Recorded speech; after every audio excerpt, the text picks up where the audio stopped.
pleased to have Professor Ganesh Akhade, Emeritus Fellow, Mechanical Engineering, Industrial Engineering and Operations Research Group from IIT Bombay for the PhD pre-submission seminar of Mr. Ganesh Akhade on topic model for assessing service quality in healthcare sector using neural networks under the guidance of Dr. Jaju and Dr. R.R. Lakhe. Professor Akhade is MS and PhD from Cornell University. He has worked as professor in mechanical engineering since 1983 with more than 40 years of teaching experience at IIT Bombay. He has carried out consultation projects for Larsen & Toubro, Godrej & Boyce, Mukund Iron, and the area of diagnostic studies in manufacturing planning and inventory control systems. We are fortunate to have Professor Akhade for the pre-submission seminar of Mr. Akhade. So sir, with your kind permission, shall we begin with the presentation of the candidate? So I will request Mr. Ganesh Akhade to begin with the presentation. Thank you, sir. Hello.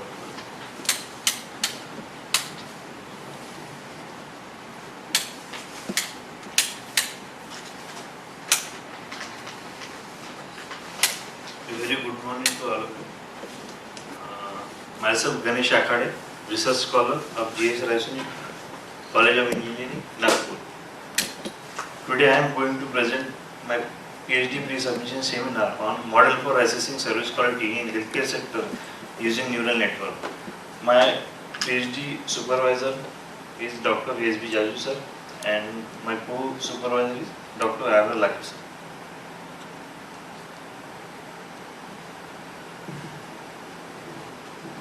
So before start, just I want to introduce about the topic. That healthcare sector is one of the important sector from economical point of view, and from it is also need of every citizen of the country.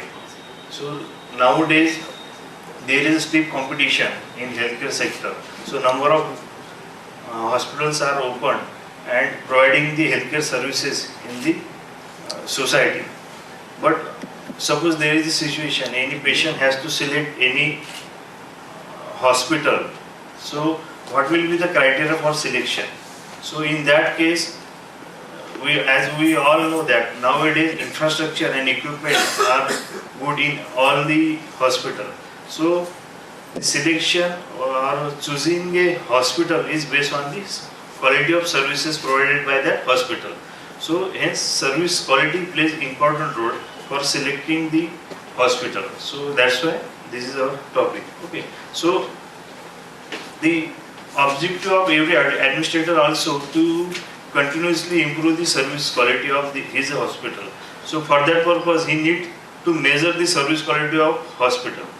For measuring again it requires some instrument. But what happens in case of products, goods products, so you can easily measure the quality of goods. But in case of services which is intangible in nature, it is very difficult to use to measure the service quality. Again it is a multidimensional construct, so again number of parameters are there on which service quality is depend. That's why there is an urgent need of an instrument which able to measure the service quality of healthcare sector. So preliminary review of literature, some research question was developed, that is what are the common minimum number of service items which are useful for measuring the service quality. Then which is the best measure of service quality? Till date there is a debate whether how to measure the service quality. Again, what is the relationship between service quality dimensions with the overall service quality? Is there any effect of demographic variables such as gender, age, education, income source on the perception of service quality level? So which is the most important dimension from customer perspective? So these are the some research questions developed. This is the scheme of my presentation, introduction which is already covered. Then objective of research, literature review, research methodology, development of survey instrument, data collection, data analysis and conclusion. So first research objective. So these three research objectives was set. The first objective was to determine the minimum number of common items of healthcare service quality capable of addressing the concern of key stakeholder. Okay, so the second objective was to develop model for service quality of healthcare sector. And third objective was to use neural network for validating the healthcare service quality model. Okay, first we began with the review of literature. So total 155 research journal papers was reviewed, around 11 conference paper and proceeding. Okay, so total 183 titles was reviewed. So this is the graphical representation of title. Most of the research papers was selected from international journal. These are the few important journals and authors used for literature review. Okay. So regarding healthcare service quality, then all the research paper collected was classified into 5 types for easy review: that conceptual paper, review papers, research paper, neural network based paper, and other papers. Again, in previous research, number of researchers have developed the service quality scale, that is model. Okay, but for various number of service sectors. For example, Servcall was developed for 5 industries, Servfor was developed for 4 industries, RSQS was developed for retailing. Okay, so in this way, the we find around 13 service quality scales which are developed for various service industries. It is also observed that the maximum service quality scales were developed for online service sectors such as online shopping, website, online banking, online distance learning. So very few studies was carried out on the other type of service sector, in healthcare sector. Again, review based on the number of dimension used for building the service quality scale. So based on the number of dimension, it is observed that there is a variation in number of service quality dimension found. Okay, so the minimum number of dimension was 3 and a maximum up to 15 service quality dimension was found. Healthcare service quality. So I found 7 research papers based on Indian environment. So again there is some variation. So then final number of service items used in service quality scale. Again it is found that there is a large variation in number of service items used for measuring the service. So the minimum number of service items was 15 and the maximum service final number of items was 75. Again the types of respondents used, review based on the type of respondents used. It is also the variety of respondents was used. Some researchers use only discharged patients, some researchers use only inpatient. Okay, some researchers are used visitors, patient care, parents and caretakers. Okay, so the maximum, it is found that maximum percentage of researches was based on discharged patients, that is 37. Okay, followed by outpatients. Okay. The review based on method of data collection. Again, there are a number of method of data collection. So data collected based on face interview based on survey questionnaire, postal mail and telephonic interview. So maximum percentage of data collection was done by the interview based survey questionnaire. Again, review based on sample size. Again, it is found that there is a variation in number of sample size used by various researchers. So the minimum sample size was used 50 and the maximum sample size was used 1081. So the average sample size used was 384.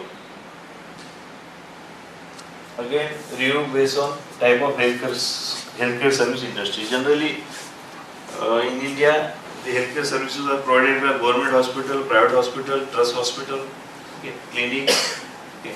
So the maximum percent the researches was consider both private and government hospital together. Okay. The researches based on only private hospital was 26.92%. The researches based on only primary health care, PSC primary healthcare center was 11.54%, and only researches considering government hospital was only 15.38%. Okay. Only 7.69% of research study use trust hospital. So on the basis of review of literature, some research gaps was identified. The first gap was the previous research study considered only the inpatient, outpatient and discharge patient, but does not consider the caretaker and patient relatives. The second research gap was, so the studies have not focused on trust hospital. Maximum number of research study consider only private hospital and government hospital, but nowadays trust hospital also give healthcare services in society. Then researchers have not collected the responses data in interview based survey instrument and through email in the same study. Okay, either they employed interview based on survey instrument or either email based data collected through email. So most of the researchers use service atom based on circle 5 dimension only. So they don't try the other newer dimension for constructing the scale.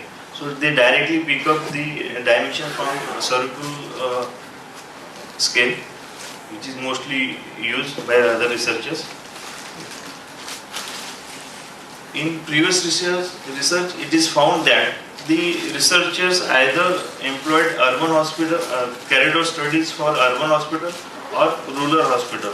So we have not found any study which included both type of hospitals. So majority of studies was carried out in the context of developed countries. Okay, so very few study was conducted in India. So based on this gap identified, so the research methodology was decided to achieve objective. So this is our research methodology. Review of literature we have already covered. Okay. Then identification of healthcare service quality dimension and items. Then draft questionnaire. Okay. Pilot study, reliability test. This is your research methodology employed for carrying out the research. So first step is developing the survey instrument for collecting the data. So for developing survey instrument, this is the flow chart of which method is used.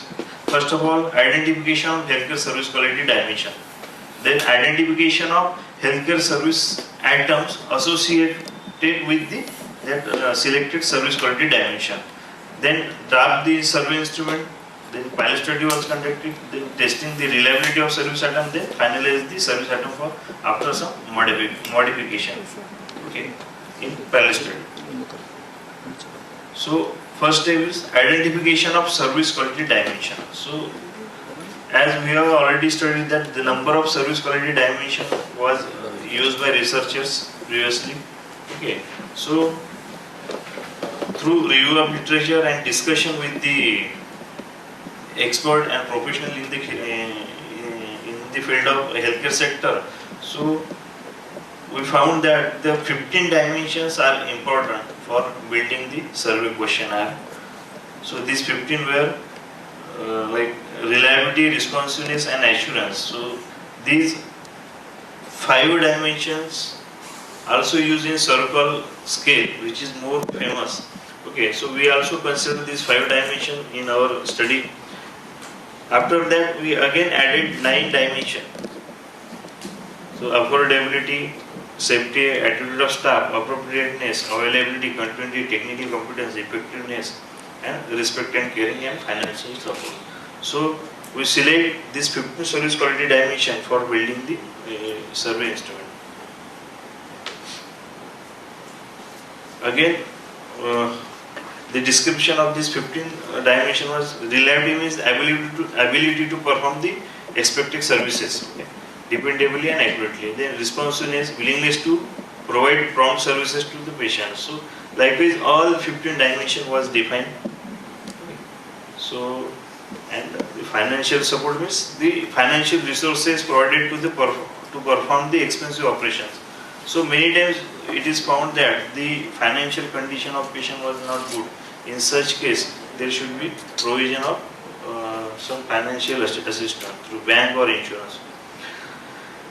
After identification of 15 service quality dimension, the next step is to identify the service items which are associated with that 15 dimension. And this work was carried out through review of literature and by using the actual visit, discussion with the key stakeholder in actual visits. Okay, so in our research study, we pick up 48 service quality items concerned with the 15 selected dimension from previous study. So these are these 48 service items which are important. Okay. Then, as we have experienced that the perception about the service depends upon the many factors such as experience, knowledge, environment, commitment and willingness of providers. But hence, so there is need to generate additional service items for constructing the new scale. Okay. So 30 service items were generated through the discussion with the key stakeholders such as patient, doctors, patient relatives, all these things. So these are these 30 service items which are generated. Now here the question is how service quality measured. Okay. So in our case we measure the service quality as a difference between customer expectation before experiencing the service and customer perception after consumption of the services. So it is simple formula to measure the service quality: perception minus expectation. If the expectation was generally generated due to word of mouth information, image of organization and previous experience, okay, and image of the organization also. So and perception are influenced by various factors like age, gender, economical status, income source. Okay. So the perception of every respondent depend on these factors. Okay. So if perception is higher than expectation, then it is said the service quality of that hospital or that service is good. If expectation is higher than perception, then it is said that this service quality was low. So based on this, we construct the service items. As we have seen that 48 items was collected from review of literature, 30 from generated by discussion with the patient. So total 78 service items we have generated the 78 expectation statement and 78 perception statement. Okay, so all 78 statement was shown to the expert and professional in this field and other key stakeholder. So after review of 17 professionals, so they suggest some modification and we deleted 8 less important service items from the 78 and 3 item was combined into 1 item. So around thus 11 item was removed and final 67 items related with 15 service quality dimensions was finalized for constructing the survey instrument. So these are the 67 service item statement which are selected for constructing the survey instrument. Okay. So now after finalization of service items, the next step is to finalize the draft survey instrument. Again, draft survey instrument divided into 4 parts. The section A contains the demographic information about the respondent. The part B contains the 67 statement related with the expectation of the respondent about healthcare service before consumption of the services. The part C contains the 67 perception statement. So part D contains the 4 questions related with the overall service quality measurement, satisfaction, customer repurchase intention and willingness. So the response was collected on expectation and perception statement on 5-point Likert scale, in which 1 indicate strongly disagree and 5 indicate strongly agree. In Maharashtra, most of the population speak Marathi, Hindi language. Hence, the survey instrument was developed in Marathi, Hindi language also. Before collecting the actual data for research, we conduct the pilot study. So we collect 31 responses in pilot study on 5-point Likert scale. Okay. So the pilot study was conducted to understand whether the respondent are able to understand the instruction for filling questionnaire, and whether the respondent understand the meaning of questionnaire item, the terms and use sequence of question.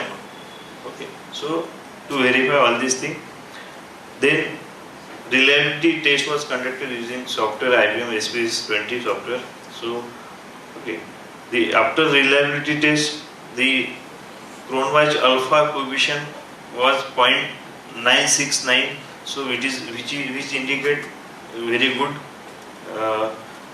for the research for scale. Okay.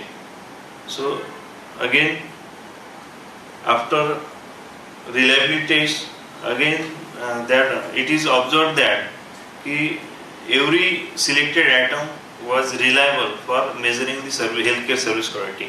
Hence again, final survey instrument were designed in 3 languages: English, Marathi and Hindi.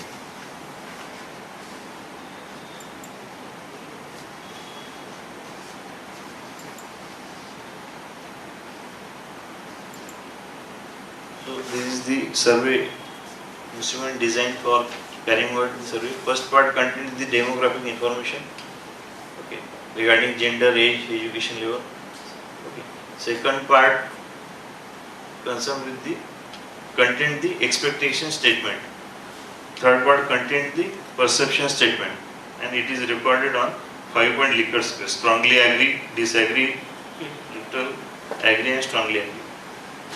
So in this way 67 statement was.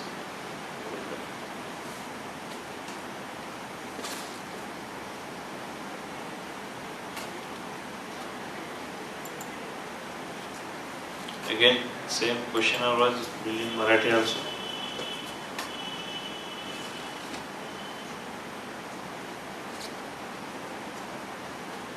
Because most of the population in Maharashtra speak Marathi.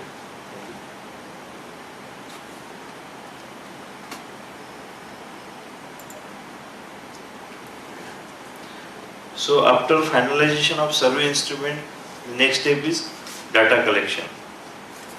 Okay. First of all, we have to select the survey location.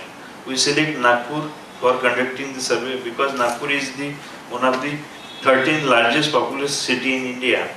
Okay, it is also 3rd largest city in Maharashtra as per population.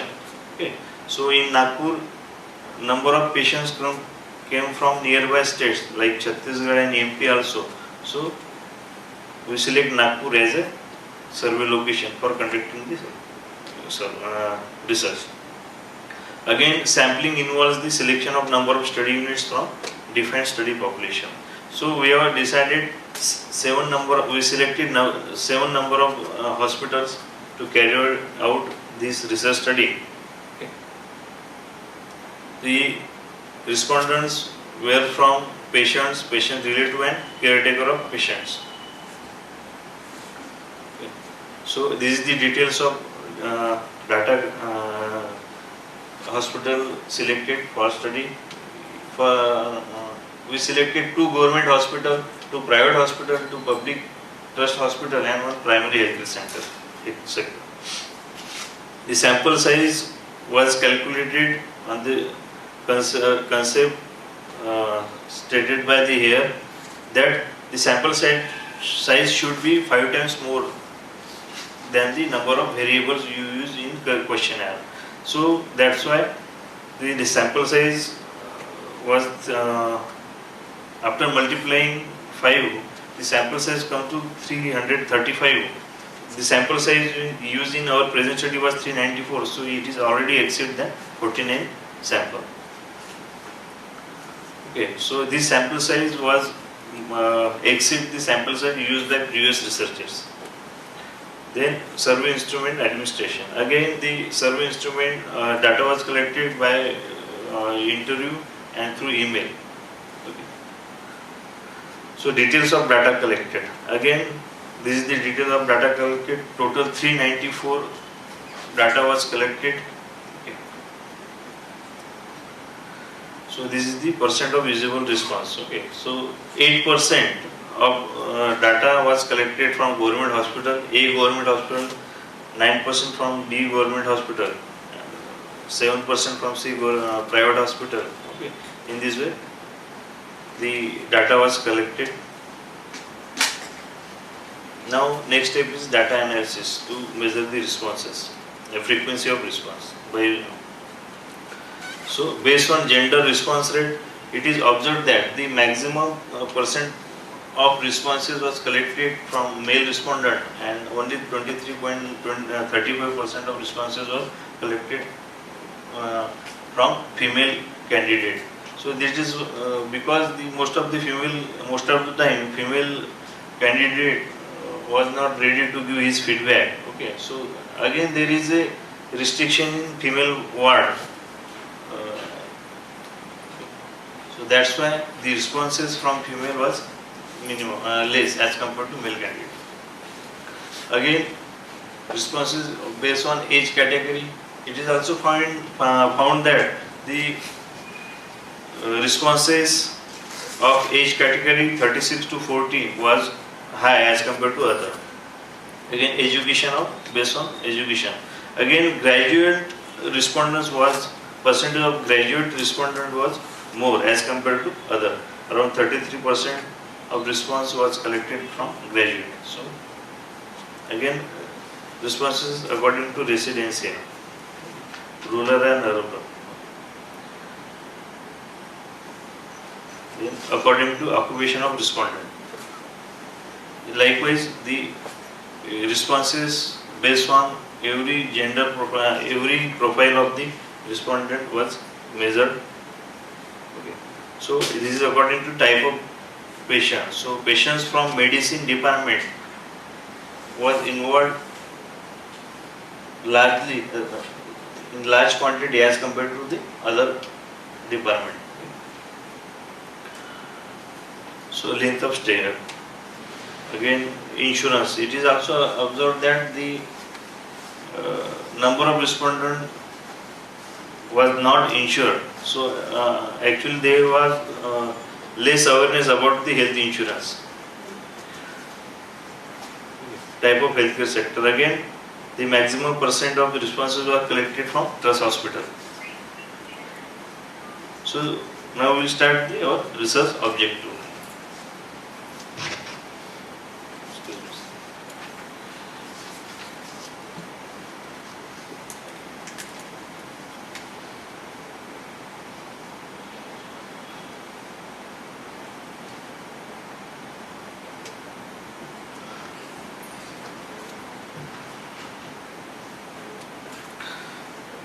This is our first objective, to determine the minimum number of common service items required for or addressing the concern of key stakeholders, required for measuring the or assessing the healthcare service quality.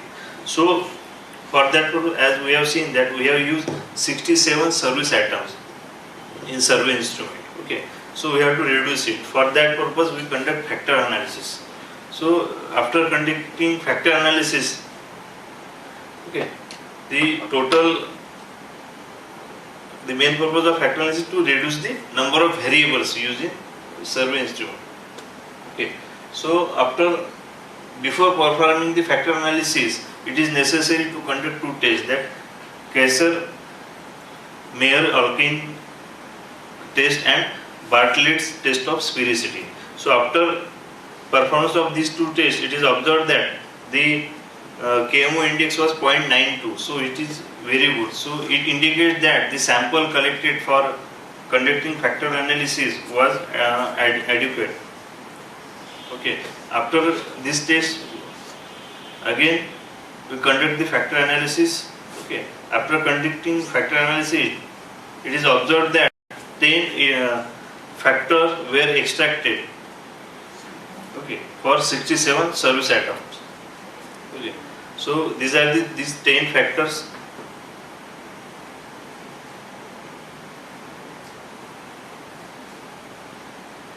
Okay.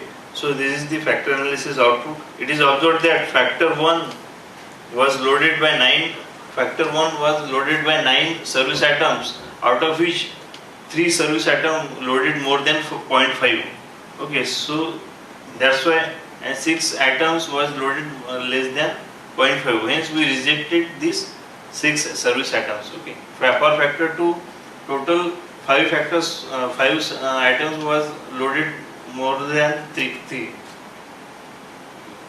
Total 5 service items was loaded on factor 2, out of which 3 factors was loaded more than 0.5 and 2 factor was loaded less than 0.5. Hence we rejected. So total 36 service items were loaded on 10 factors. Hence this is our main objective of our research, that to find out the minimum number of service items. Okay. So here we find out that 36 number of healthcare service item was most suitable for finding out or for describing the concern of respondents. Okay. So here our first objective was achieved. These are the 36 service items. Okay.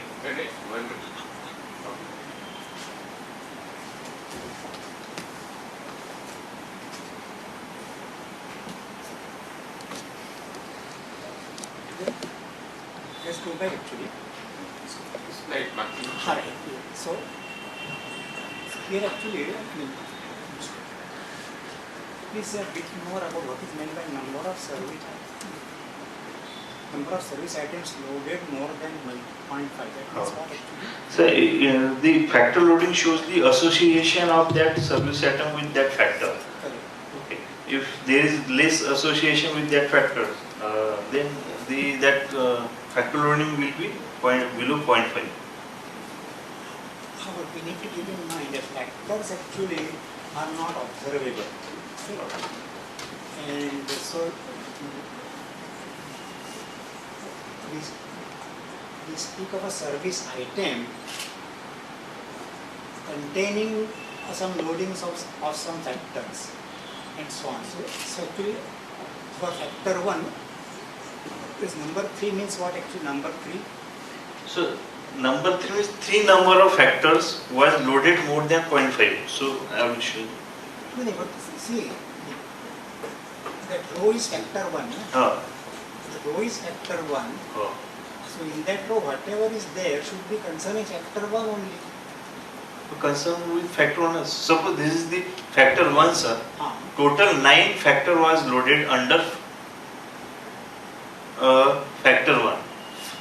Total 9 service item was loaded under factor 1. Out of these 3 factors was loaded more than 0.5.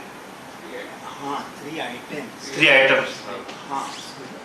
Factor and item. Some 3 items were there such that loading in those items of factor 1 was more than 0.5 and all the rest was less. Yes. So the QS table, there, okay, so we are saying actually that for factor 1, 3 service items were loaded more than 0.5. Okay. And 6 service items loaded less than 0.5. Hence it is rejected.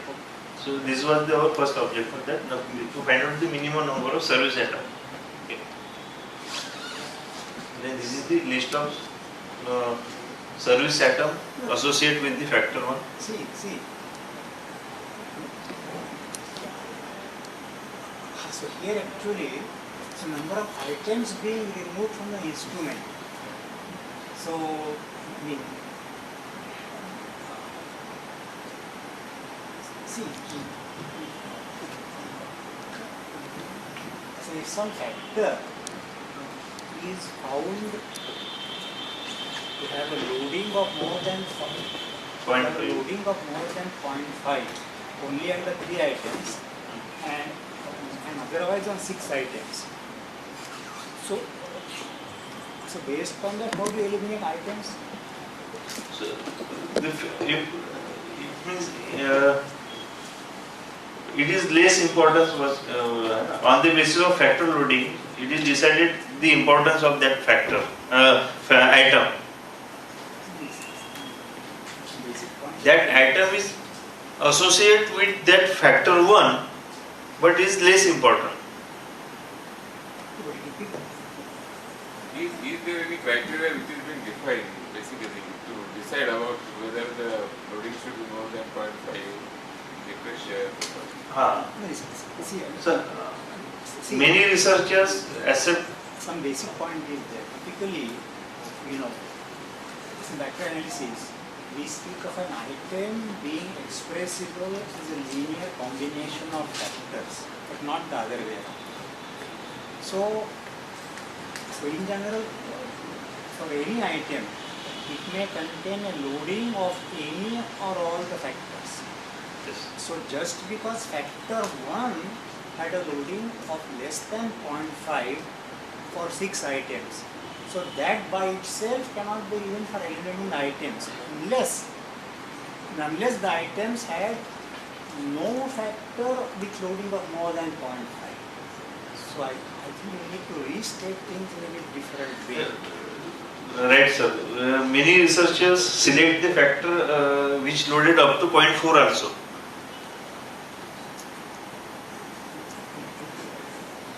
Normally, Atoms. Normally it would make sense that if some item is there for which no factor has got significant loading, then you may remove the item. But this table does not quite say that. So you need to perhaps go back and restate things in a better way, because this might be misleading to a reader. Just point of caution.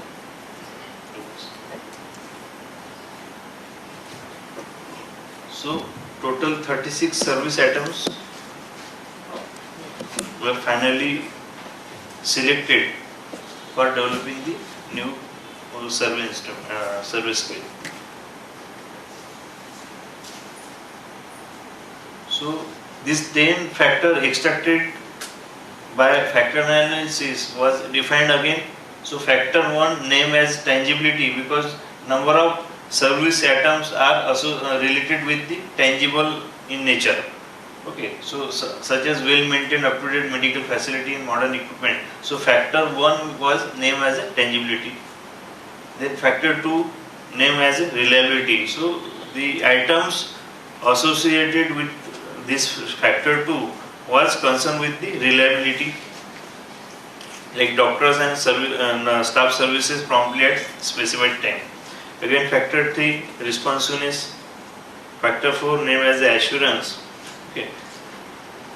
Factor 5 as a safety. Factor 6 availability. 7 empathy. Okay. So likewise all 10 factors was defined based on the service item loaded under them. So staff item. Okay. So This one area,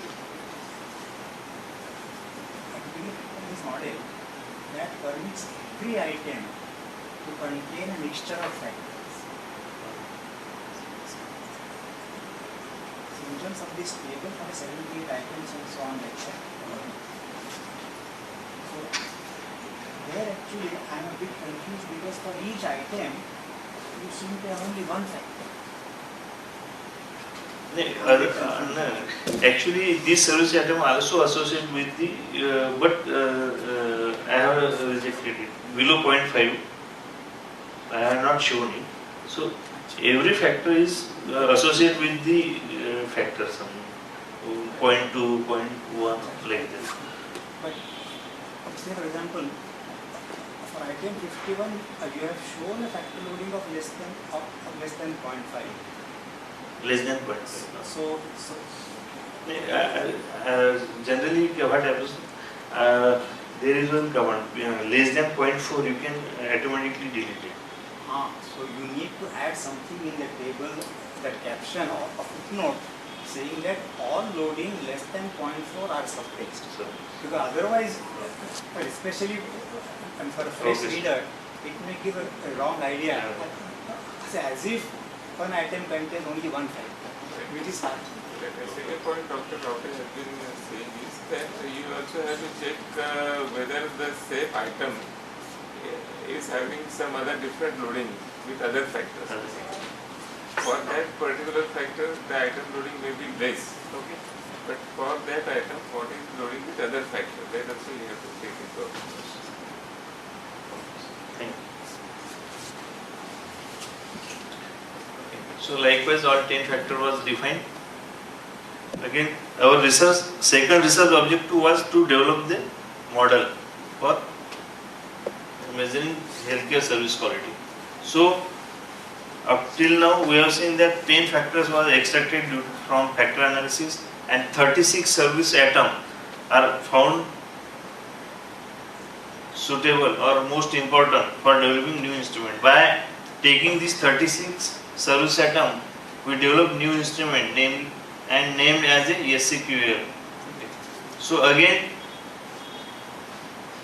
we check the reliability of newly developed instrument, that is SCQL, and it is found that the Cronbach alpha index for newly developed scale was 0.948.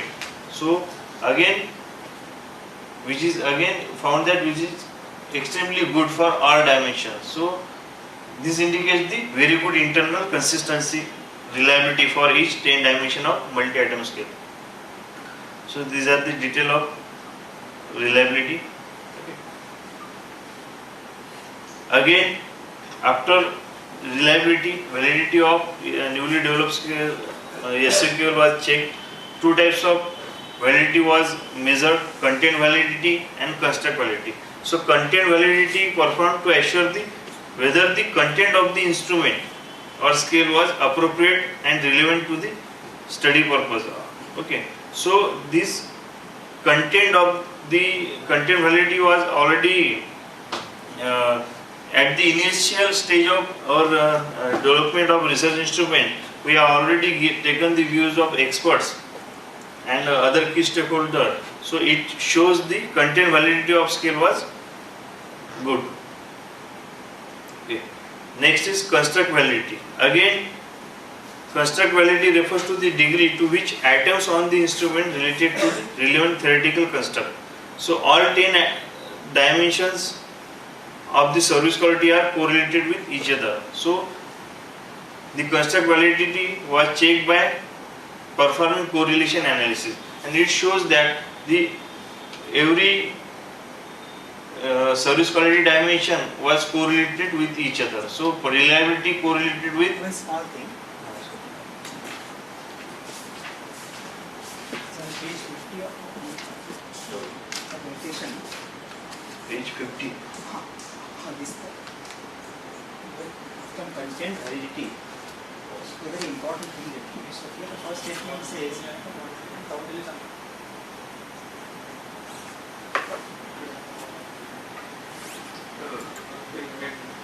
Content validity page. Just now you have shown it. page 50.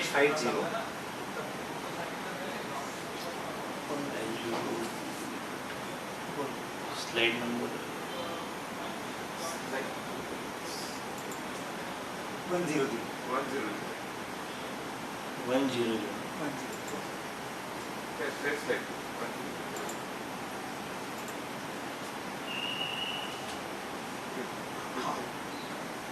This one. Alright. So very important here actually it refers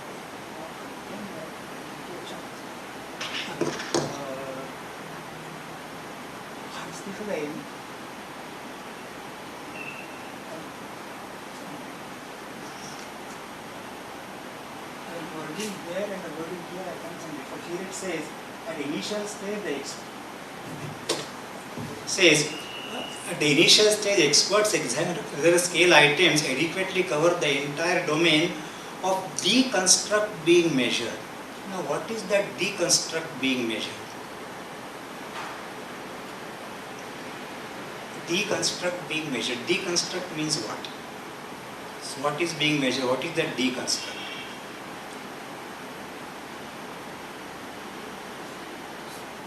The constructing there's the 67 service items. Right. So But normally, basically, so at this point I am asking these questions is because these things like the KMO index and alpha, these are very important things, and and especially for the purpose of convincing any reader or audience about the goodness of your work and its real merit. It is in your interest to know these things inside out. What's the real meaning behind the KMO and the alpha and so on. So actually, I had in mind some more questions also in that context. But here to begin with, normally deconstruct is a scalar. Normally nobody would refer to as a vector as a construct. A vector can be 70 items, 60 items, so that is not referred to as construct.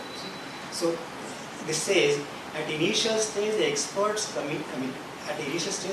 examine whether the scale items adequately cover the entire domain of deconstruct being measured. So what is that deconstruct? we are here the construct is service quality.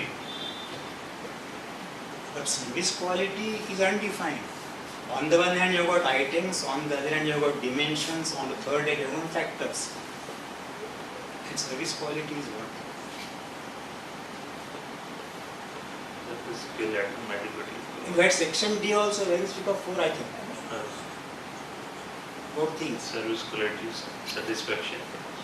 So I'll come back to this later on because in trying to convince any audience, it is important for you to be able to make very convincing statements as to what is the real inference that we can draw based on the KMO index and alpha. We'll come back to it later.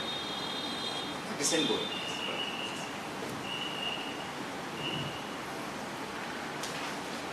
So the correlation analysis again used to find out the relationship between the dimensions. So the correlation coefficient was calculated to measure the correlation between atoms.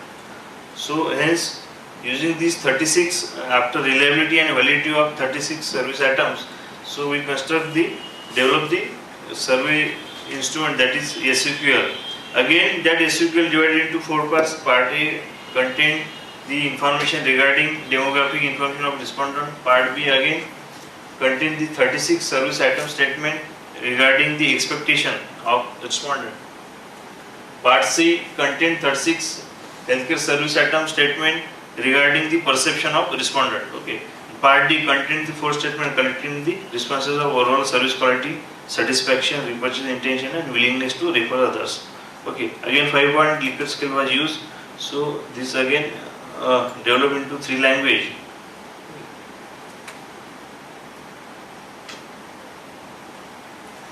So the healthcare service quality instrument.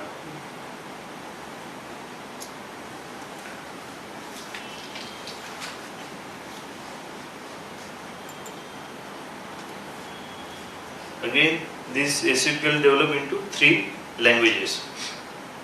So this is the proposed conceptual model of SQL. So 10 service dimensions are important for assessing the healthcare service quality. Our third objective was validation of healthcare service quality model by using neural network. So neural network is a computing system made of number of simple highly interconnected processing elements which process information as a response to the external input. So the ability of neural network is to detect the complex non-linear relationship between dependent and independent variables.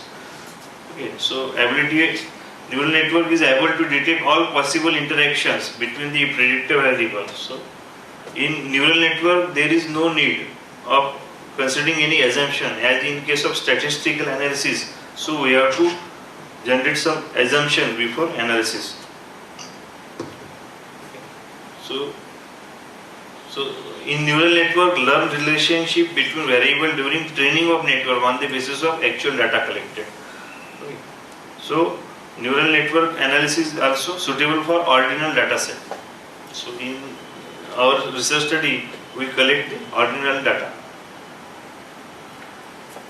So it is observed that in previous researches that generally 4 types of neural network model was developed: perception minus expectation gap model, then perception only model, expectation minus perception gap model, and expectation and perception model. So we also developed these 4 models to compare with each other on the basis of percentage of correct output. So therefore, the first model was perception minus expectation gap model. So in this gap, we use the perception minus expectation gap score as an input. Okay, that's why it is named as a perception minus expectation gap model. So around we collect 394 response data, out of which 70% of data was used to train the neural network and 30% data was used for testing out. So after running number of iteration, so the percent of correct output found, maximum percent of correct output found for PE gap model was 59.9. This one I have a small question. So in the main written report, we have said somewhere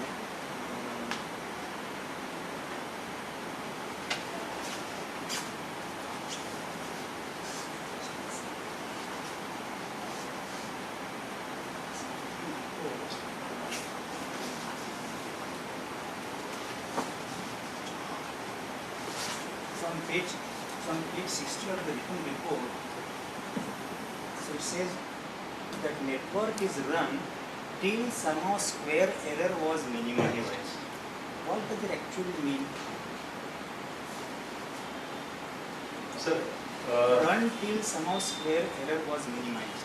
actually it adjusts the weights of that atoms. Suppose Learning is taking place, but during learning it adjusts the weight by minimizing the error. Its basic fact is that a neural net basic formalism and its law of motion is such that the law of motion is defined for indefinite time. You can go on running ad infinitum. Correct? And the weights will keep on changing.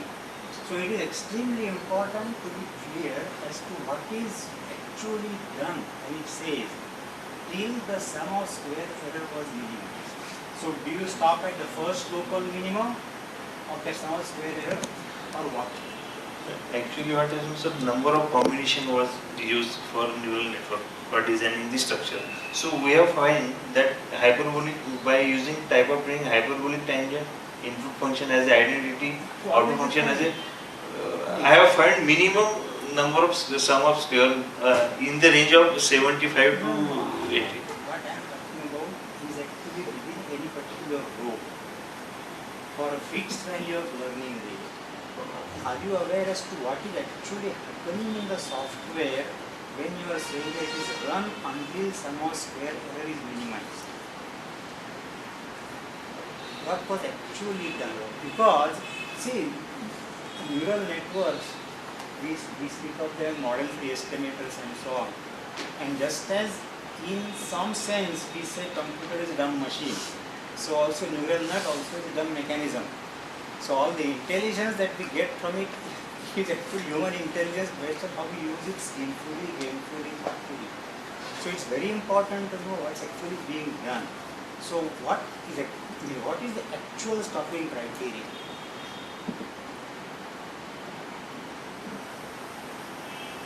So stopping criteria was when he adjusts the weight, error value is important, sir. No. You see, basically it's like this. Especially when you are the maker of this study. You have to know what is exactly going on.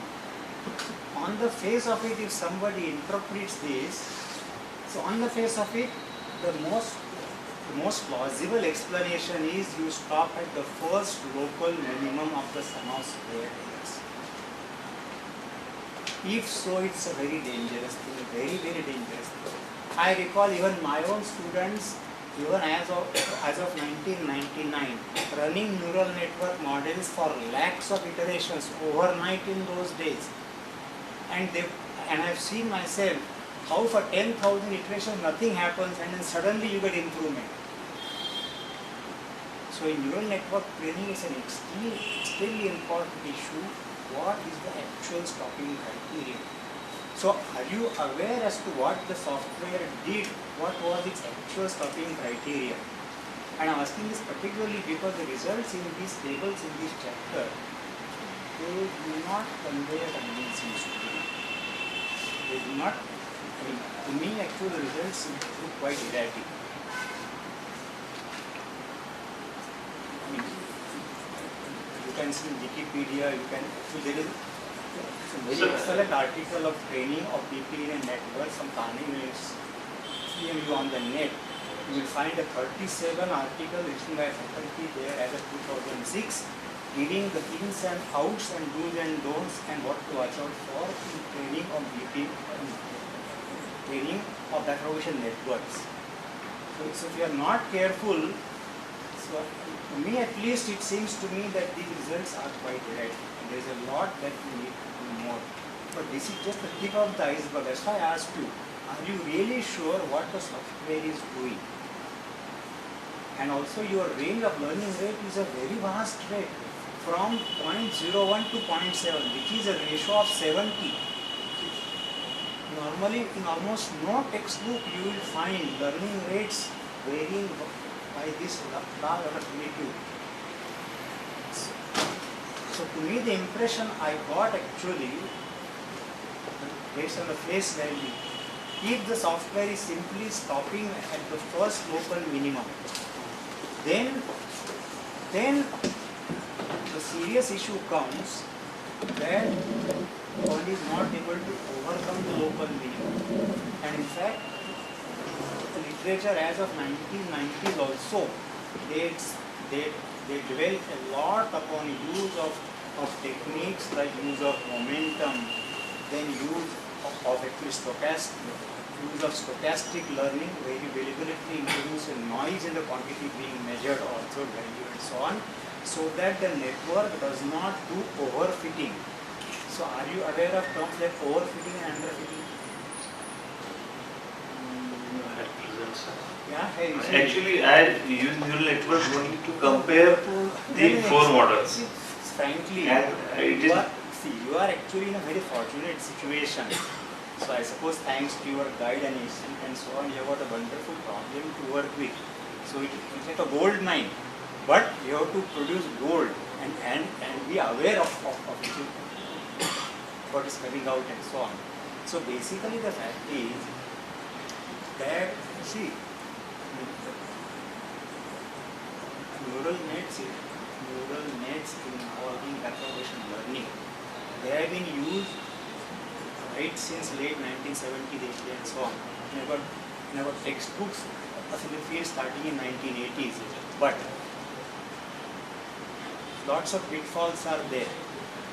And so you can see, for example, some wonderful articles on the net, tutorial downloadable within 1 second from CMU, which indicate use of various techniques, use of momentum terms, use of stochastic learning or training, and the issues of underfitting and overfitting. The impression I get looking at these things is that you are not in the range of overfitting, you are in the range of underfitting. That is entirely possible if the software simply stops at the first local minimum. That's a very dangerous thing. So, see, you are very fortunate to have got a problem and the guidance to work with these things, and neural nets is a gold mine if used in the right way.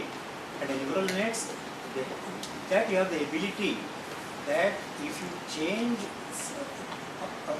some of the what you call dimensions, then what will be the impact of the ultimate classification by the customer as the quality being the top range or second range and so on. So it's a very qualitative thing as compared to factor analysis, which is actually more for understanding purpose. Neural nets, they can translate into all the issues of sensitivity analysis. Just like in linear programming, those so-called shadow prices are extremely important tactical information. So also here neural nets have the ability to have that kind of information, provided the neural net models are well trained. So I think there is a lot that we need to do in terms of seeing what all techniques are there for proper training, so that the network is neither network is neither doing underfitting nor overfitting. So you have referred somewhere to books like Haken and so on. Simon Haken is Dada in the field. So if you really read the book carefully, you will understand. Just introduction. Books like Haken are not to. That is like going to Pandharpur and stopping at Namdev's Pahari. I am not going to go inside. That no, for a PhD student, that is not the thing. To go to a temple means you have to go right in, try to meet the God. Simon Haken is a god of neural network. So you read very carefully. So it's fortunate you have got some technique being used, but you use it powerfully for your own interest. Okay? So again, second model was perception only. In this model only the perception score was used as an input. Okay, input node. Again, 70% of data was used for training and 30% for testing of the performance was measured based on the percentage of correct output. So here also P only model used maximum correct output up to 57.1%. So here we vary the learning rate each time. So the learning rate at 0.3 maximum correct output was found. So third model was expectation and minus perception score model. Here also we use input as a difference between expectation minus perception. Okay, that's why it is known as a expectation minus perception gap model. Again, same number of iteration was run, and it is found that at learning rate 0.2 the percent of correct output was 59.7. At again fourth model, expectation and perception model. Here both the score was used in combination. Again it consists around 20 nodes as an input, and in this model 70% of data is used for training and again 30% of data for testing.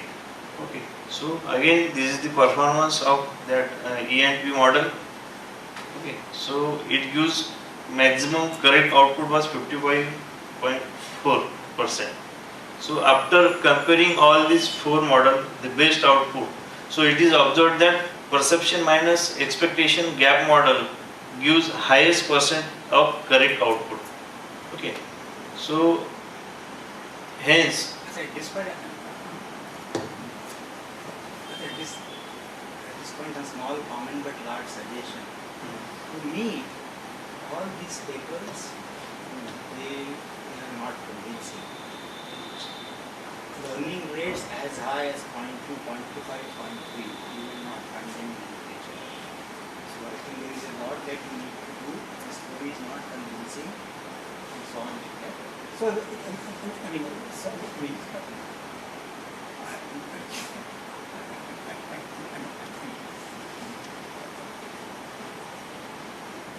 I don't blame you, but basically if you stop at just an introduction to a book, then you will not be able to. actually sir, up to 0.7 learning rate was used by Ravi Behera in his research. That's why I decided that range, 0.1 to 0.7. They say keeping up with the Joneses, because he did so, I do so. Ultimately, you should be able to.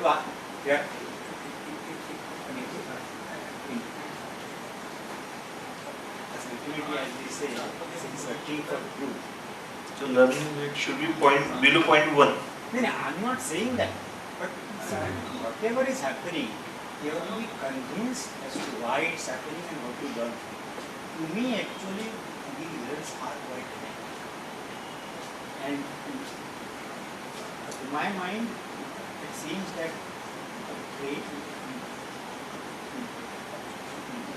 what is being done here is a case of underfitting. So basically, see, so neural nets are in some sense autonomous devices. Once you set them in motion, they are No controller. right. They can work ad infinitum, and it makes all the difference how you define the stopping criteria. And for that, you have to be really aware as to what is happening with neural network. So you have to be really sure as to what is happening when the neural network is being trained. You have the notion of underfitting and overfitting. Overfitting means that the model is learning even noise in the data. Just because incidentally something happened, you can't mistake the incidental thing for the real thing. That is overfitting. And underfitting means that you have not gone to the real story. You have stopped at the surface. Both are dangerous things. And so how to avoid these twin evils? So a number of textbooks also starting from 1990s and so on. Today, fortunately, on Wikipedia and on the net, you can get wonderful tutorial. CMU, for example, is ranked #1 in computer science in US. So what faculty from CMU say in computer science area, area, you have to take very respectively. So actually they have given clearly at least 4 or 5 different mechanisms to avoid the twin evils of underfitting and overfitting in the context of buffer function networks. You need to go through that carefully. So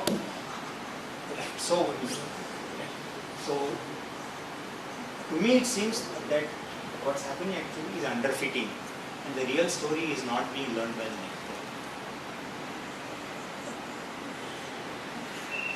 Say for example, as learning rate is varying, there is no monotonicity or any pattern in behavior of some squared errors, which makes it very, very confusing. So, and that can very well happen if the software is simply stopping at the first local minimum. Then by chance, for some alpha, you happen to get something minimum, and then you cannot take that as gospel truth. So training of neural net is a very important issue. Thanks.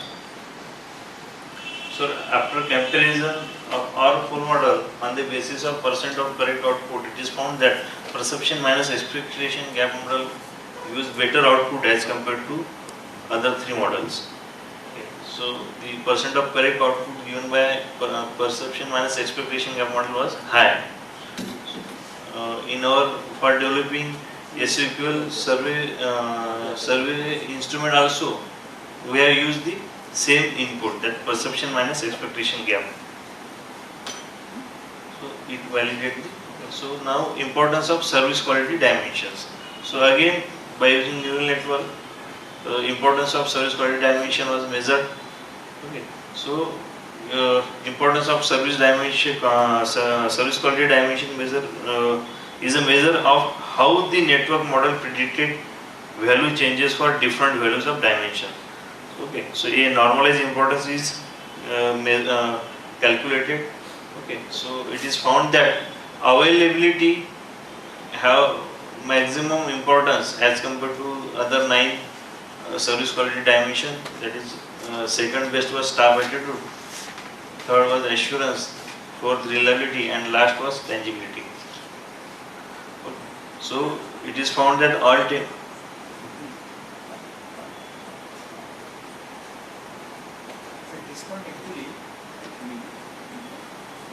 what's the actual formula for importance actually? So There's some formula The high- for importance actually. highest suppose the highest score in importance was 0.125. So the staff attitude score was divided by highest score. It's 0.107 divided by 0.125. So it comes to 85%. Again, actually, see, you have these 10 dimensions, Yes. and for each dimension you have importance. Yes. So what is the formula for importance? Somewhere you have defined it. From where comes the formula for importance? Actually, I use SPSS neural network software. So, gives the You cannot importance say knowledge of. formula is whatever software understands by them. Software is only a means to an end. What is the actual formula for importance? That means what is being computed, out of that importance is being calculated. What is that formula? See, because, so by definition, this neural network is a non-linear device. So it's not a linear thing. Here you have got only one hidden layer, and you have got the input, neurons and the hidden neurons and the output neurons. So here you have got how many output neurons? One. And how many input neurons? Depend upon the models. Suppose for perception only. Say in this context.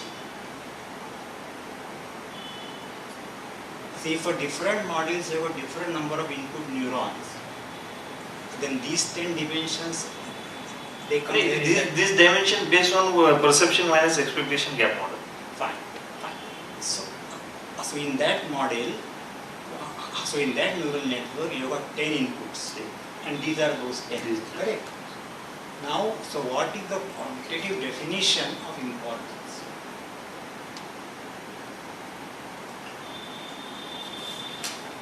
Software may give something, So, but if you don't know what that something is, what can you convey to the reader?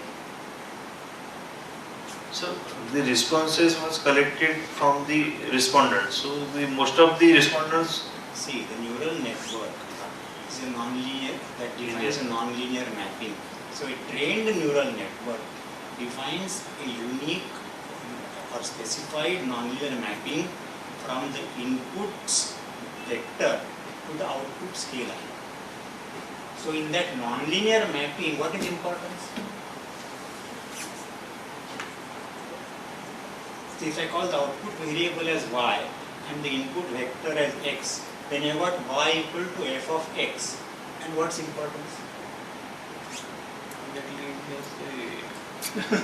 See, It is you are making the study, it is your duty to tell the audience that this is what importance is as per the software, and whether you agree with it or not. So basically, see, making important studies, you cannot outsource everything. In particular, you cannot outsource understanding. You cannot say you cannot say SPS understands what importance is. I don't care to understand what importance is. That you cannot say. So, if y equal to f of x, y is a scalar, x is a vector, what is importance? So, somewhere in that software manual, they would have mentioned in what sense they have defined importance. Then you have to read that and see if that makes sense in your context. You are using software will be used in hundreds of fields by thousands of people. So what they understand by importance, so you have to see exactly what that is, and then tell the reader that this is what importance is and this is what I get, and for that reason I am using it, this thing, or I find it significant. You should know that. Right.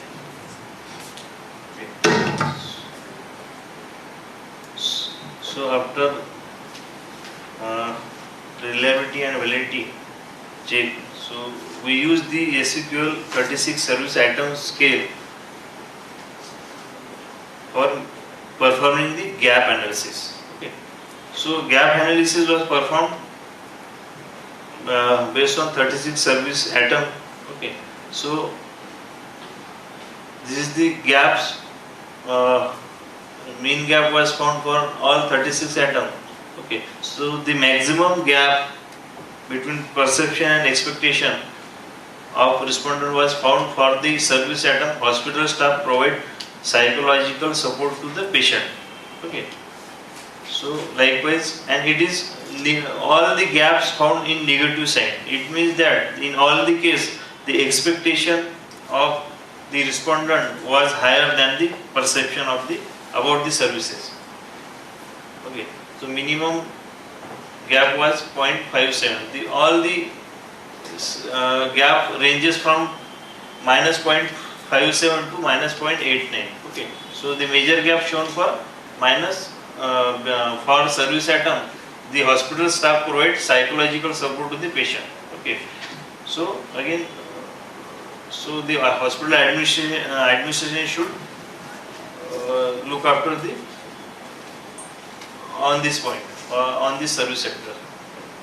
Okay, so gap analysis as per the dimensions. So first dimension of tangibility. In tangibility, the maximum gap found for service atom facility for patients related to staying with him. So it is normally observed that the hospital doesn't provide any facility for patient relatives or caretaker to stay with here. So hence in our study also it is found that the maximum gap was for the same service atom. Okay. For reliability dimension, the maximum gap found for service atom, doctors and other staff service promptly at specified time.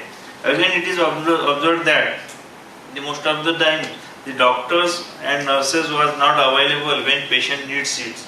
So here again the expectation of patients respondent was high regarding the availability of doctor and nurses.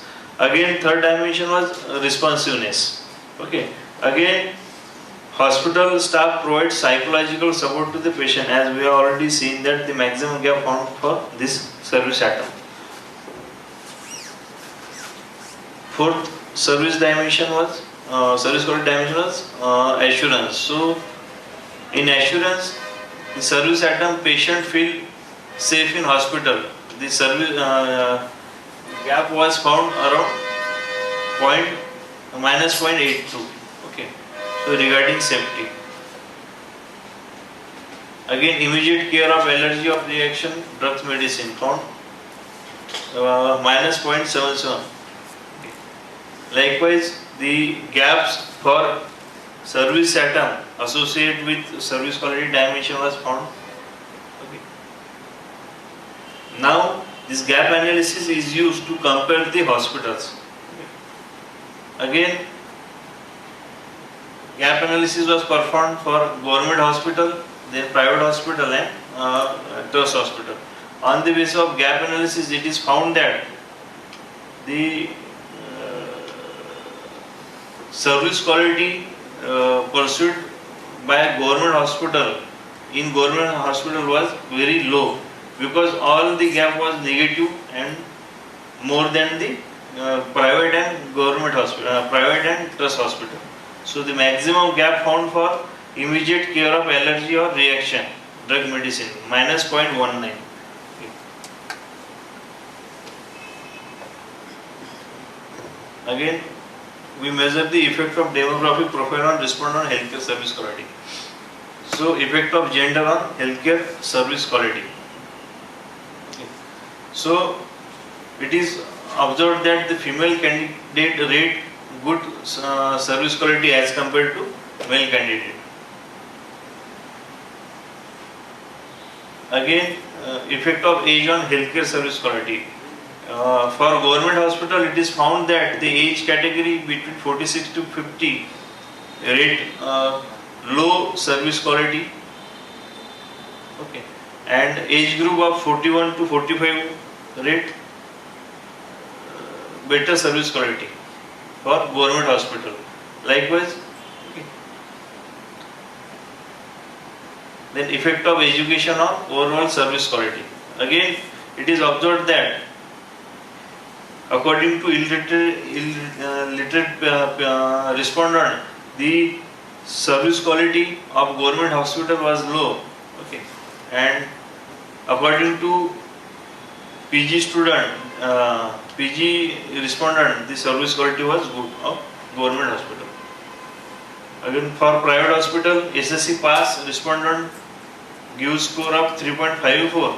Okay, and for below SSC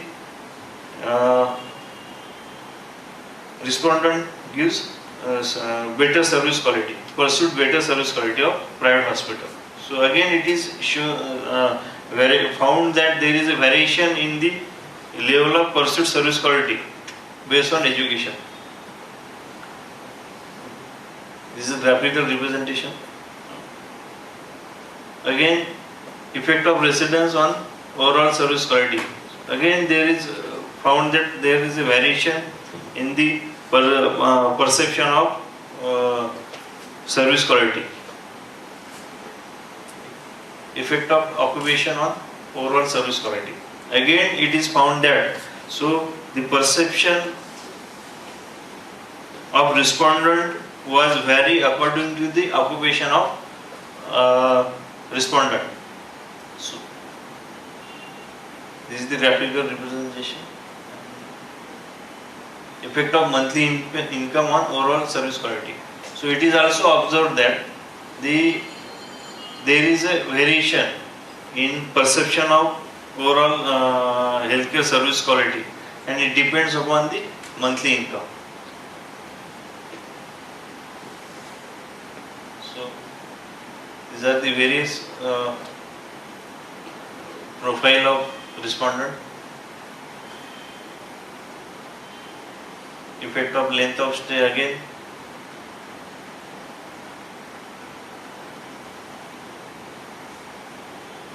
So, again based on overall service quality, these three hospitals was compared, and it is found that the service quality level of trust hospital was better than government and trust hospital.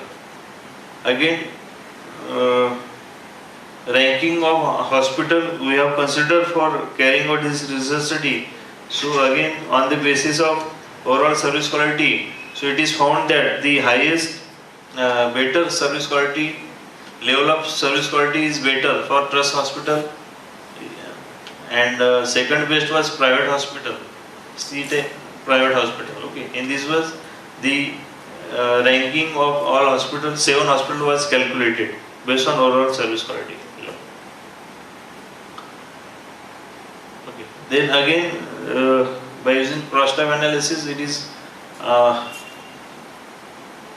assessment of healthcare service quality. Okay, it is observed that the very bad service quality, around 62% of respondents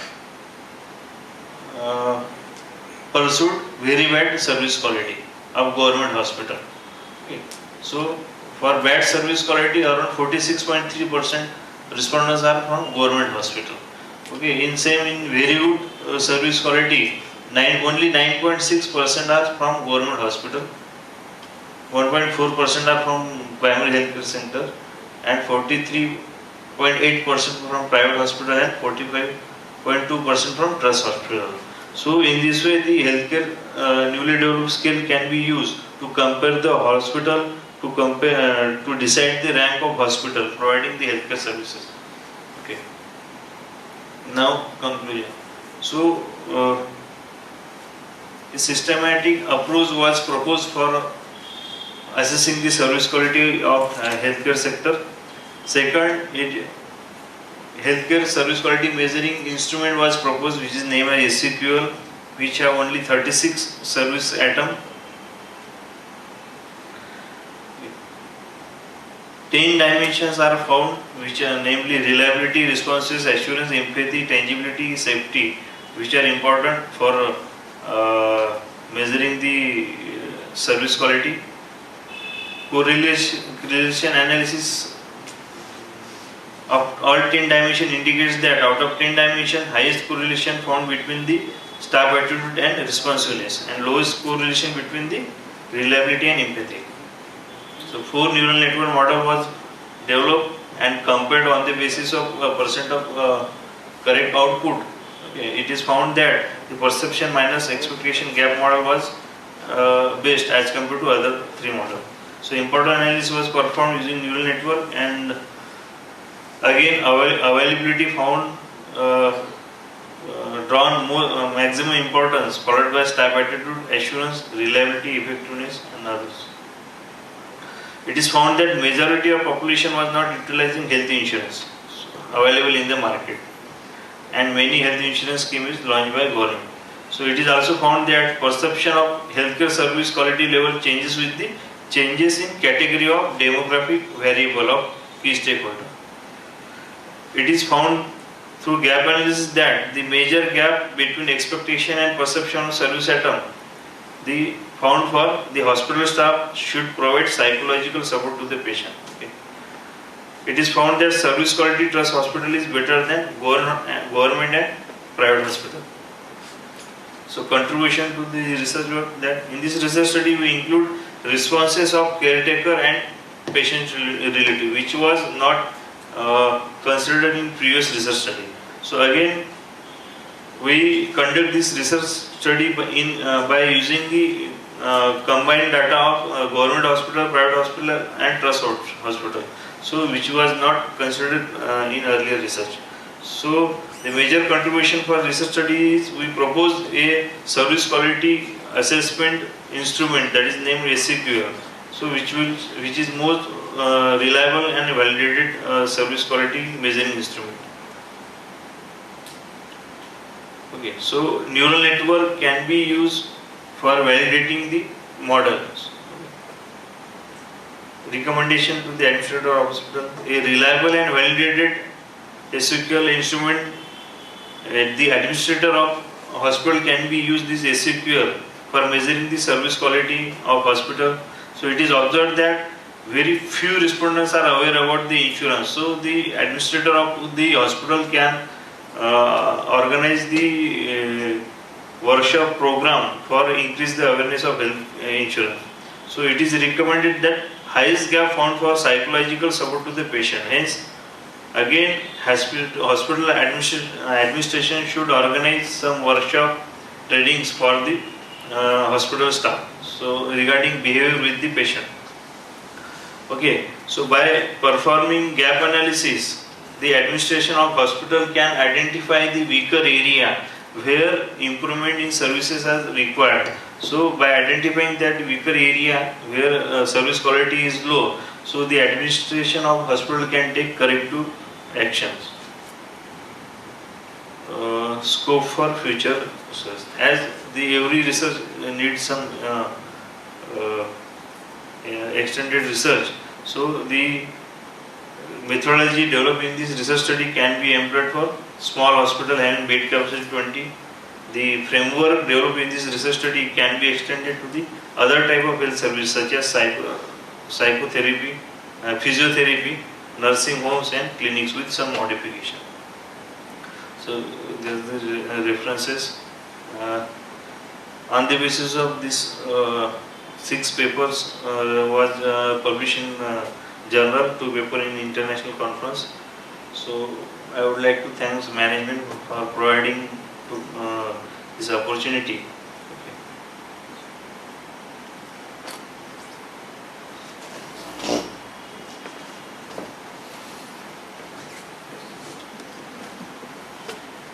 Any questions anybody from the audience would like to have?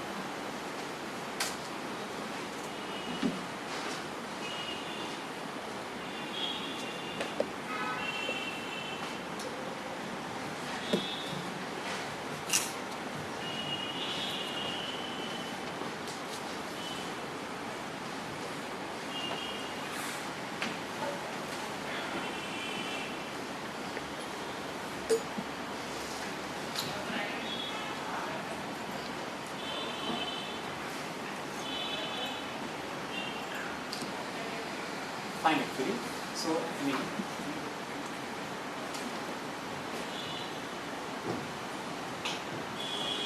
so in some sense, you have done very good work and are fortunate to have done this very fine survey, a large survey, a number of things that discussed, and all that is very good.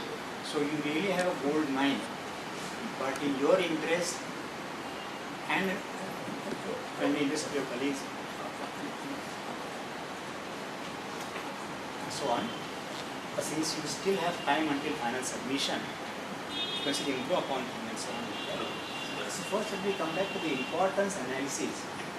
So normally, when you got nonlinear mapping, the most natural definition of importance that would come to mind is simply the following. You have got 10 inputs. Yes. Suppose you had not used one particular input, say input number 4. Then what would be the decrease in the prediction ability of the neural network? Ultimately, neural network is going to be judged based on the degree of correctness in predicting the output. On the one hand, you have got data, data specifies a mapping from the input space to the output space, which here is some scalar. And the neural network model is a predictive model. Okay. So the extent to which that prediction is correct based on a certain measurement of the error. So a most natural definition of an importance measure of an input is simply the loss in the predictive power of the neural net if you omit one dimension. So having gone through this study, you should definitely Actually, I have met number of people regarding neural network in our college also, but still there is. क्या है, you know. So unless you know the inside story of what happens when a neural network is trained, you can't answer such questions. So that is where, so it is good. Fortunately, Hakin's book is available in the Prentice Hall India edition, so on, wonderful book. So it's actually, so do see all that. Now it's basically as a PhD level work. I think that factor analysis and neural networks, these are very important components. So it is fine that you have done many fine inferences based on gap analysis and so on, but those inferences are not dependent per se on use of factor analysis, non-neural networks. So from point of view of this as a PhD work, it's very important for you to understand the role of factor analysis and of neural nets and so on. And so also after submitting the final thesis and those final examiners and so on, they also will see it like that. So only as a matter of duty, I would like to draw your attention to a couple of things. Now, so here actually, you know, so let us come first to this alpha. So now this alpha has been referred to using various terms. For example,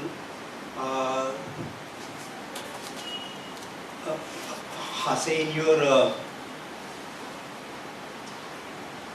so on page 11 of your written report, it refers to some internal reliability coefficient. Somewhere else also it refers to homogeneity. So for the benefit of the audience and also for your own benefit, can you start from definition of alpha and tell us why exactly one can rightfully refer to alpha as an internal reliability coefficient and as a measure of homogeneity? What is the issue? You cannot say just because so and so said, I also will say the same thing. That is not for a PhD student to say. So you tell us from the definition of alpha, what is there which allows you to justifiably refer to it, as you have done several times in the report, in various terms such as internal reliability coefficient and so also index of homogeneity. Also, can you tell us clearly under what conditions alpha is 1, under what conditions alpha is 0, under what conditions alpha is negative?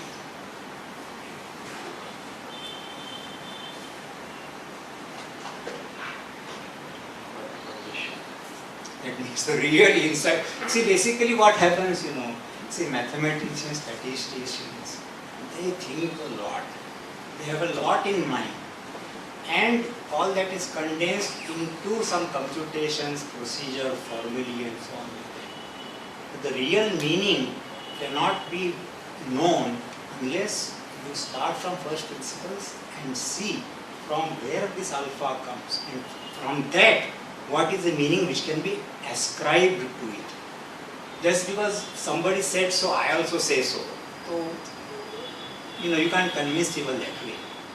So you start from definition of alpha, which is very simple.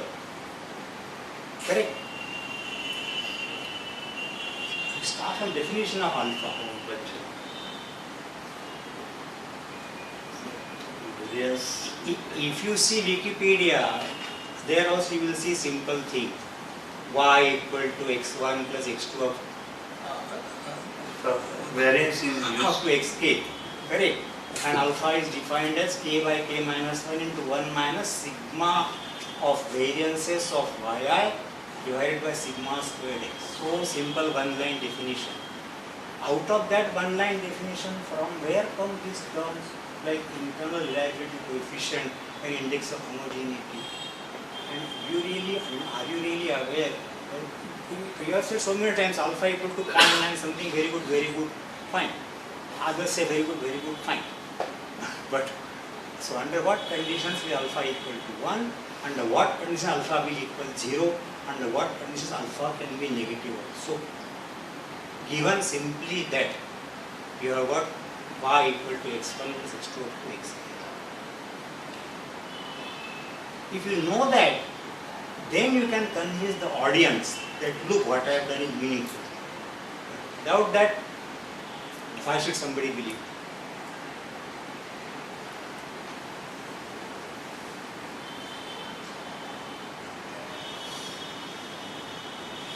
So the basic fact actually is that when you start from the definition y equal to x1 plus x2 xk, the whole concept is y is, so,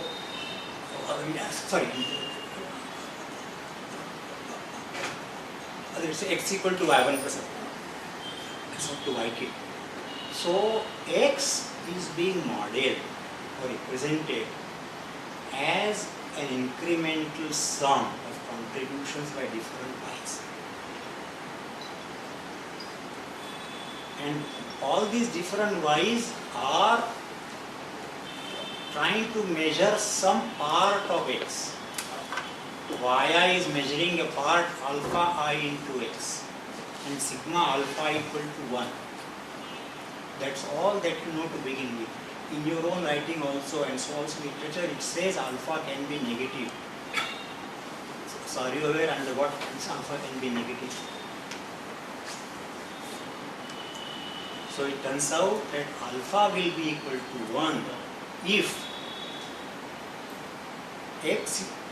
in the representation of x equal to y1 plus y2 up to yk, if each yi is nothing but 1 by kth times xi plus a noise which is independent of x, then and only then will alpha equal to 1. Are you aware of that? Out of that, that is what relates to homogeneity. If only one component of yi is measuring most of x and the rest are just playing games, that is not homogeneity. So on the one hand you have got numbers, on the other hand you have got phrases. But what is the link between the two? As a PhD student, you should know these things in your own interest. If you are convinced, you will be able to convince anybody. Okay? Yeah. So basically, this whole test is about whether all these different y's, which are supposed to be measuring some fractions of x, whether to what extent are they measuring the same thing? We have said in the report, and also you can see in the Wikipedia, that when the noise in yi, is nothing but the fraction of xi. So if you regress yi upon x, that regression will give you yi equal to some fraction alpha I into x plus a noise which is orthogonal to x. So this alpha becoming equal to 1, close to 1, means that the noise present in yi is very, very small as compared to the signal.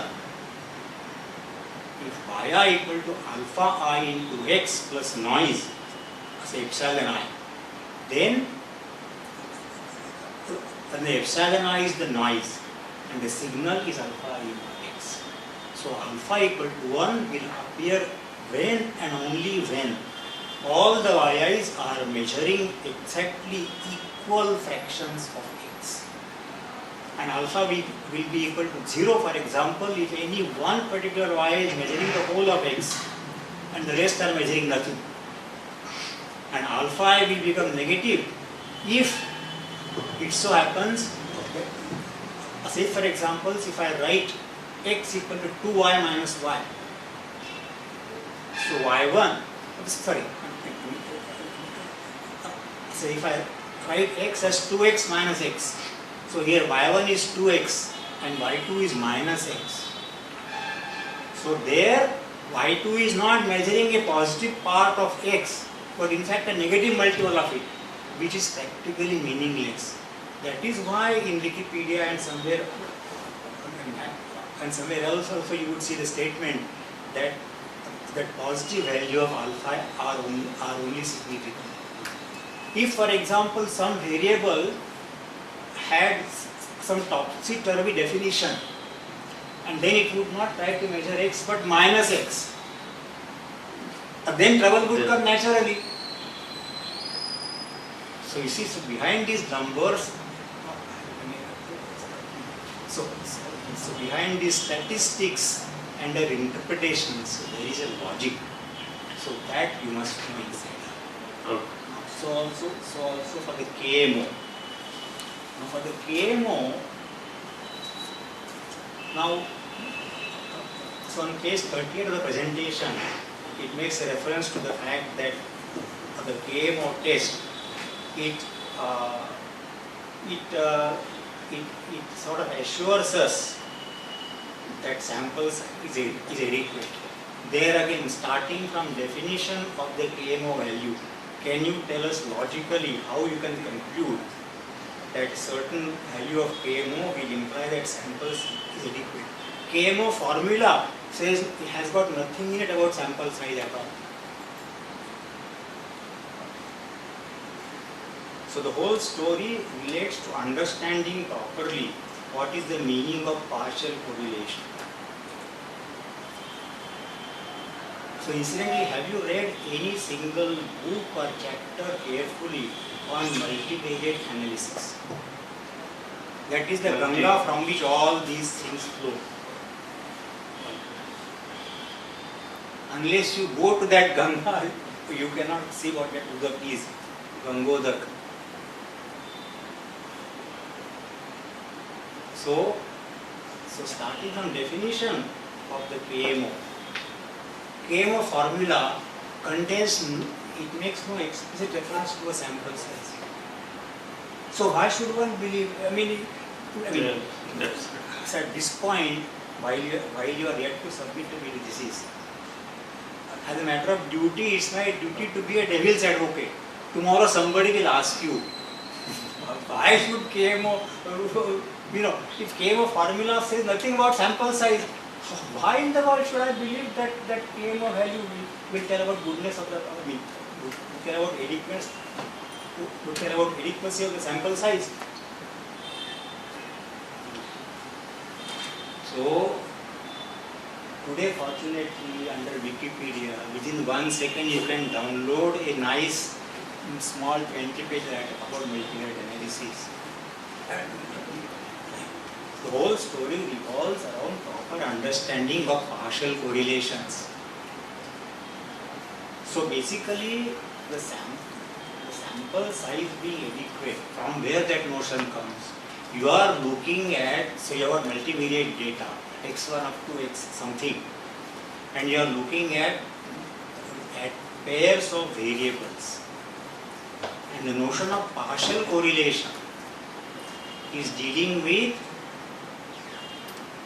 what would happen if you were to regress xi upon all variables other than xi and xj, and regress xj upon all variables other than xi and xj. So you are representing both xi and xj as terms which are linear in all the x's other than xi and xj plus a noise term which are orthogonal to those other variables. And if partial correlation is very low, then what does it mean? It means that xi and xj are primarily, their covariance is coming on account of the fact that the linear forms that they are in all the other variables are strongly correlated. Unless you start from those basic facts, you cannot justify to an audience or even yourself that you can close your eyes and say KMO test gives confirmed adequacy of sample size. I will reduce. So here adequacy of sample size comes out of the fact that you are working with a, see basically the phrase adequacy of sample size will come out of what? It will come out of the following, that you are trying to say that for any pair of variables, when will it happen that for both xi and xj, the main variability is on account of the fact that the regressions upon the other variables, those terms are highly correlated. That means the rest is negligible. That can happen only if you have got sufficiently large sample size. If you have got a very small sample size, small sample size means ratio of noise to signal is high. So here the signal in xi is its regression terms upon the other variables. The signal in xj is its regression terms in the other variables. And it's only when you have got sufficiently large sample size that you can get in the data the situation that the noise is much less than the signal. So you see, when you see standard papers in literature from standard journals and so on, they have gone through the referring process. And when they say things, there's a meaning. So it is almost your duty as a PhD student to get the real meaning. That is the beauty of the whole thing. Otherwise, if they say so, I say so, they are happy, I am happy. So can't convince people that. Okay? So both inconstruct analysis and your neural networks will pay you to pay careful attention. Just do one thing. Whatever statements are there in your report, try to convince yourself. If not, go to a faculty of maths department and so on. See, the standard things. So it is not that they require some very long formula. It is not that. Formula is not the thing. Key concept, once you understand them right, then you see all the light. So that is the thing. So it will help you because while the other things are very good and you are fortunate, very nice that you have done an extensive study and it's an important problem and it is to be recommended or commended and so on.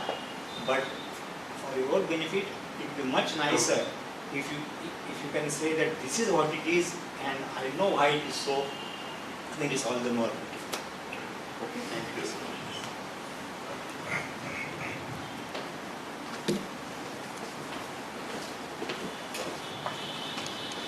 Okay, with this we come to end of the pre-submission seminar of the scholar. Thank you. On behalf of the institute, I am extremely thankful to Professor Akhade, who accepted our invitation and is here for the very purpose of this seminar. I assure you that all the suggestions given by you will duly be incorporated in the work and thesis of the scholar. And thank you one and all for the patient hearing. Thank you.